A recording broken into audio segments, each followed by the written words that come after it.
Assalamualaikum warahmatullahi wabarakatuh. Perkenalkan, nama saya Muhammad Sarul Madani dengan NIM 45219093 dari kelas 3D D4 Administrasi Bisnis, Prodi Administrasi Niaga. Pada kesempatan kali ini, saya akan menjawab soal UTS perilaku organisasi. Yang pertama, jelaskan apa yang dimaksud dengan perilaku organisasi. Perilaku organisasi adalah suatu disiplin ilmu yang mempelajari tentang perilaku tingkat individu dan tingkat kelompok dalam suatu organisasi serta dampaknya terhadap kinerja, baik kinerja individual, kelompok maupun organisasi. Perilaku organisasi ini juga dikenal sebagai studi tentang organisasi. Yang kedua, apa yang dimaksud dengan hukum Figure-Ground?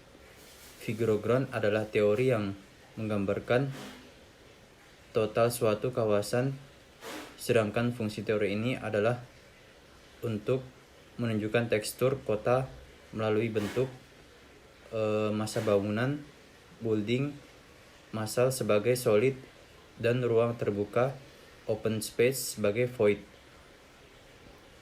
Kemudian yang ketiga, jelaskan unsur-unsur kepribadian menurut Sigmund Freud. Yang pertama, ID. ID adalah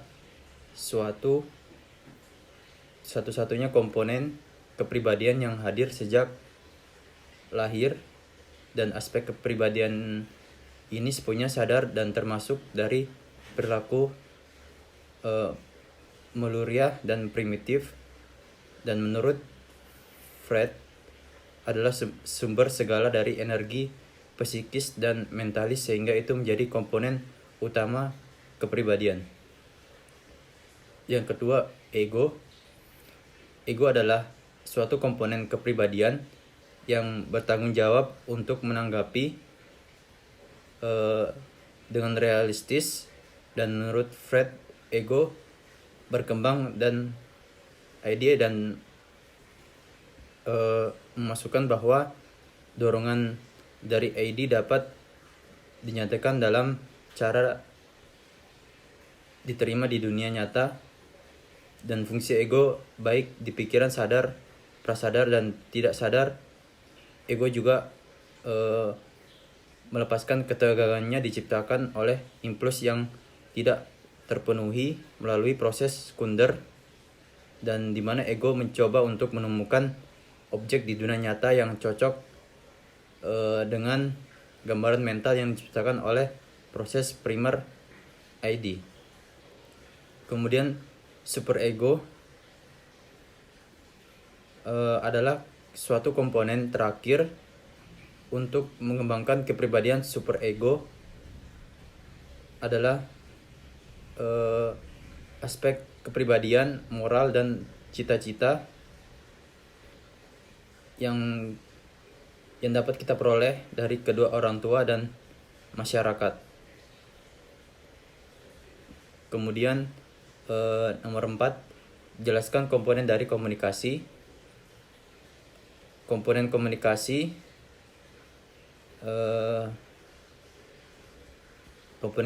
adalah hal-hal yang harus ada agar komunikasi bisa berlangsung dengan baik dan tidak dapat diganggu oleh siapapun.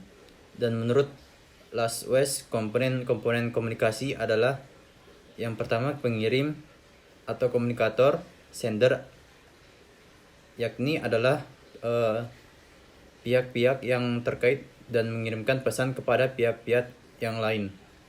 Kemudian pesan atau yang bisa kita sebut dengan messenger merupakan isi atau maksud yang akan disampaikan oleh satu pihak kepada pihak lain. Kemudian saluran atau yang biasa disebut dengan channel adalah media yang dimana pesan disampaikan kepada dalam komunikasi antar pribadi atau tatap muka, dan saluran dapat berupa udara yang mengalirkan getaran-getaran suara, nada suara. Kemudian penerima atau communicate atau yang biasa kita sebut dengan receiver adalah pihak-pihak yang menerima pesan dari pihak lain. Umpan balik atau feedback adalah tanggapan dari si penerima pesan atau isi pesan yang disampaikan. Kemudian aturan yang disepakati pada pelaku komunikasi tentang bagaimana komunikasi itu akan dijalankan sesuai dengan protokol yang disediakan. Cukup sekian dari video saya, kurang lebihnya mohon dimaafkan. Wassalamualaikum warahmatullahi wabarakatuh.